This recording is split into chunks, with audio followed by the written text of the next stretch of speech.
Welcome to Abrar electrical world YouTube channel. एक सवाल comment में आया है कि बकौल रिले भी है और डिफरेंशियल रिले भी जब है तो इंटरनल फॉल्ट पे फिर दोनों की क्या ज़रूरत है, या कौन सी ऑपरेट होगी और कौन सी नहीं होगी, या दोनों ऑपरेट होंगी।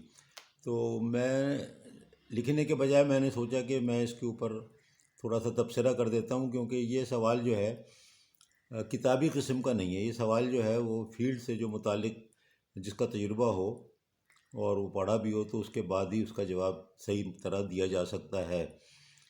तो लिखने से वो बात पूरी नहीं हो रही थी, तो मैंने कहा कि मैं इस पर एक छोटा सा लेक्चर बना दूं।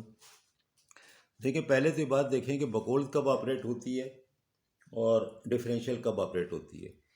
डिफरेंशियल करंट जो है, डिफरेंस का नाम मालूम है आपको, तो वो जो दोनों वाइंडिंग के दरमियान में जो करंट फ्लो होता है, अगर वो बिल्कुल एग्जैक्टली इक्वल है, मिस मैचिंग वगैरह का जो मैंने उसके अंदर आप देखते हैं स्लोप और इनिशियल वो सब अपनी जगह, सपोज़ कुछ भी नहीं है प्रॉब्लम, तो अगर बराबर है तो वो नहीं ऑपरेट होगी, और अगर उसमें कुछ फ़र्क आ गया तो वो ऑपरेट हो जाएगी। और वो भी थ्रू फॉल्ट करंट में आपको पता है ब्लॉकिंग भी होती है, रिस्ट्रेनिंग करंट भी होता है, ताकि थ्रू फॉल्ट करंट में मिसमैच जब बढ़ जाता है एब्सोल्यूट वैल्यू, तो उस वक्त वो ऑपरेट ना हो तो स्लोप जो है वो स्ट्रेट लाइन से फिर ऐसे ऊपर की तरफ चला जाता है, स्लोप बन जाता है।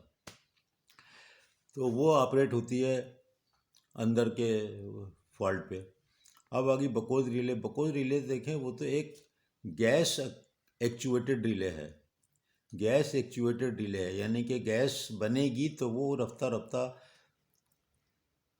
जमा होगी बकौल में, ऊपर की तरफ ट्रैवल करेगी। और गैस कैसे पैदा होगी? गैस पैदा होगी जबकि आयल जो गर्म होगा और बहुत गर्म होगा और बहुत गर्म होगा, और रफ्ता रफ्ता किसी एक पॉइंट पे गर्म हो रहा होगा, कभी बहुत नीचे होगा, कभी ऊपर होगा, कभी अंदर बिल्कुल कोर के साथ होगा हॉट स्पॉट पे। तो वहाँ पर जो हीट डेवलप होगी तो आयल जो है डिकम्पोज होकर गैस में बनेगा, गैस बनेगा। जैसे आप पानी उबालते हैं, आयल को उबालें तो आयल क्या फौरी तौर पे गैस बन जाता है, या आप पानी उबालते हैं तो फ़ौरन वो स्टीम बन जाती है, टाइम लगता है ना। तो बकौल रिले अगर आप खुद गौर करें कि वो एक ऐसी कोई इंस्टेंटेनियस डिवाइस नहीं है। रफ्ता रफ्ता हो सकता है महीनों में थोड़ी थोड़ी गैस जमा हो रही हो, और बकौल रिले में जमा होने के बाद एक इतना लेवल आ जाए कि वो पहला स्विच जो है एक्चुएट हो जाए, मरकरी ऑपरेटेड जो होते हैं, और जो है रिले अलार्म आ जाए, और आप जाके उसको गैस को निकाल दें और बस सही हो गया। लेकिन ये आपको पता हो गया कि यार कोई इनसिपिएंट फॉल्ट है जो कि डेवलप हो रहा है। इनसिपिएंट फॉल्ट पे अलग मेरा लेक्चर है। अब ये नहीं होता है कि आयल जो है वो मिनटों में, आयल जो है सेकंडों में बन जाए। अच्छा, फिर इसी तरह बकौल रिले जब जमा होते होते होते ऑपरेट करती है, मरकरी स्विच स्लो स्लो ऊपर आता है, तो सोचे कि इसमें कोई टाइम का कंसेप्ट कहाँ आ रहा है।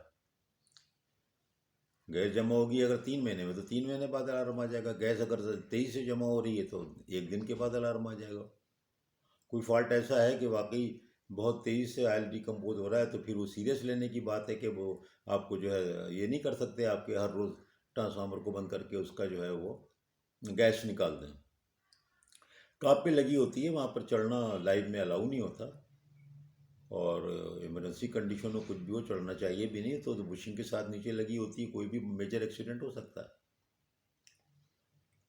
तो फिर अगर आप बकौल रिले का ऑपरेटिंग टाइम लिखें तो ऑपरेटिंग टाइम कोई उसका, जैसे मैं कह रहा हूँ ना, गैस जमा होती रहती है तो ऑपरेटिंग टाइम क्या निकालेंगे आप? बाज़ जगह आपको लिखा हुआ मिल जाएगा कि 200 मिली सेकेंड, लेकिन मैं उससे इत्तेफाक नहीं करता कि यार ये 200 मिली सेकेंड कहाँ से आया। अगर गैस जो है वो 6 महीने या 3 दिन के बाद ऑपरेट हो रही है, हर 3 दिन के बाद इतनी गैस होती है कि वो अलार्म आ जाता है, तो क्या कहेंगे उसको कि 3 दिन उसका टाइम हो गया ऑपरेशन का? तो कहीं अगर लिखा भी है तो गलत है। और आपको पता है मैं इसी तरह चैलेंजिंग तरीके से अपने लेक्चर्स करता हूँ, क्योंकि मेरा इंतहाई तवील तजुर्बा अल्लाह का शुक्र है फील्ड में और पढ़ाने में भी। अब डिफरेंशियल रिले पे आए तो डिफरेंशियल रिले तो थ्रू फॉल्ट करंट भी होता है, उस पर ऑपरेट नहीं होगी। लेकिन फ़र्क करो, ऐसा थ्रू फॉल्ट करंट है कि जो कि क्लियर नहीं हुआ काफ़ी देर तक, 4 5 6 सेकंड तक भी ना, 5 सेकंड भी ना हुआ, रिले फेल हो गई, तो डिफरेंशियल तो नहीं ऑपरेट होगी, वो तो बाहर है ना।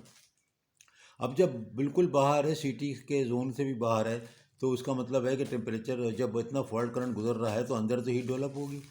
अंदर हीट डेवलप होगी तो हो सकता है बाज़ केसेस में आयल प्रॉपर नहीं रहा, आयल पुराना है, ट्रांसफार्मर ही पुराना है, थोड़ी सी गैस पहले ही जमा है, तो ऐसे केस में थ्रू फॉल्ट करंट में जो बाहर है उसकी वजह से भी आप देखेंगे गैस अचानक भी जमा हो सकती है और बकोल रिले ऑपरेट हो गई, डिफरेंशियल नहीं होगी।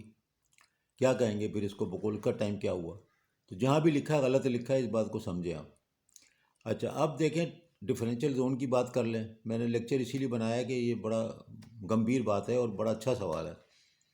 देखो, आप ट्रांसफार्मर को जाके देखें तो ट्रांसफार्मर के बाहर बुशिंग्स हैं, उसके बाद सीटी है, करंट ट्रांसफार्मर है। तो जोन जो होता है ना, वो करंट ट्रांसफार्मर जहाँ पर रखे हैं ना दो, वहाँ से शुरू हो जाता है, वहाँ से शुरू हो जाता है।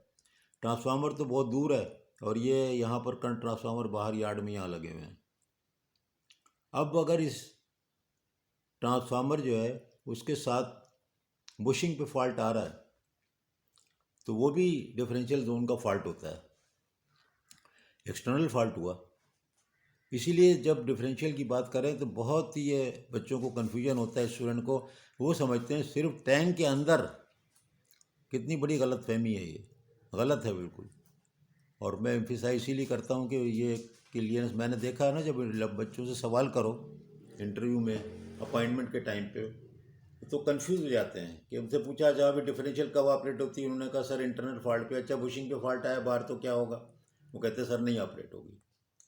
तो भाई डिफरेंशियल जोन जो है ना, वो करंट ट्रांसफार्मर से शुरू होता है। वो तो बुशिंग तो ट्रांसफार्मर के ऊपर लगी हुई है, और वो ख़ास तौर पे 11 केवी पे देखो तो 11 केवी का जो केबल जा रहा है वो 11 केवी कंट्रोल रूम में क्यूबिकल उसके स्विच में जा रहा है, 11 केवी ब्रेकर में, वहाँ करंट ट्रांसफार्मर लगा है। तो डिफरेंशियल जोन कहाँ हुआ?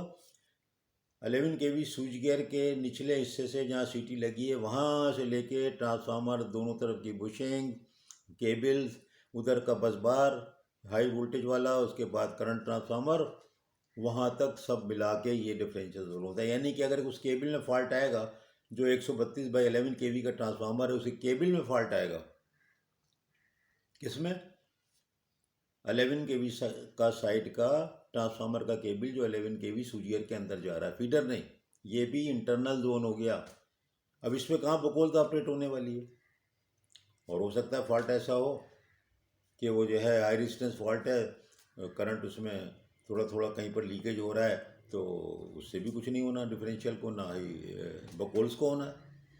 तो इस बात को समझें कि दोनों का फंक्शन अलग अलग है। बकोल जो है गैस एक्चुएटेड है, और गैस ऐसे नहीं इमीडिएटली निकल आती है। हाँ, अगर बहुत ही वाकई इंटरनल फॉल्ट है, ख़तरनाक किस्म का हुआ, और डिफरेंशियल के साथ कभी कभी बकोल रिले ऑपरेट हो जाएगी, लेकिन बकोल रिले पे डिफरेंशियल ऑपरेट नहीं होगी नॉर्मली, इस बात को समझें।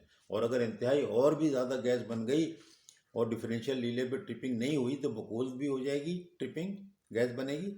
आमतौर पर डिफरेंशियल फेल हो तो बकोल ऑपरेट ज़रूर हो जाएगी, और उसके साथ ही प्रेशर रिलीव डिवाइस पीआरडी भी ऑपरेट हो जाएगी, इतना प्रेशर डेवलप हो जाता है।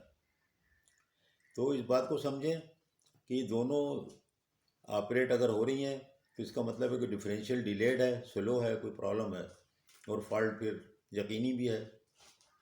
लेकिन ये ज़रूरी हर दफ़ा नहीं है कि बकोल रिले डिफरेंशियल रिले ऑपरेट हो, ना ही एक दूसरे का बैकअप है, ना ही एक दूसरे का बैकअप है कि डिफरेंशियल नहीं होगी तो बकोल ऑपरेट हो जाएगी। बकोल रिले तो यार गैस जमा होगी ना, जब आयल गैस में कन्वर्ट होगा, जब ऑपरेट होने वाली है ना, वही पहले अलार्म आएगा तो अलर्ट हो जाइएगा। तो इसलिए, और जब ट्रिप आता है तो अलार्म तो आता ही है, दोनों आ जाते हैं। इस बात को समझें। मेरा ख्याल है कि मैं जवाब देने में कुछ कामयाब हो गया हूँ, और इसके लिए ज़रूरी था कि मैं बात करूँ सवाल के जवाब में। लिख करके ये क्लियर नहीं हो सकता था, इस बात को अच्छी तरह समझ जाएं। मेरा ख्याल है कि उम्मीद है कि मैं समझाने में मुझे कामयाबी हुई होगी। नहीं है तो फिर दूसरा सवाल पूछ लीजिएगा जिन्होंने भी पूछा, और फिर मैं मज़ीद उसका जवाब लेक्चर की शक्ल में दे दूंगा। उससे बड़ा फ़ायदा होता है, और बहुत से लोग सुन लेते हैं, फिर वो कोई और सवाल जो है वो कर लेते हैं। तो बहुत अच्छी बात है, सवाल होना चाहिए। I welcome the questions in the class as well always.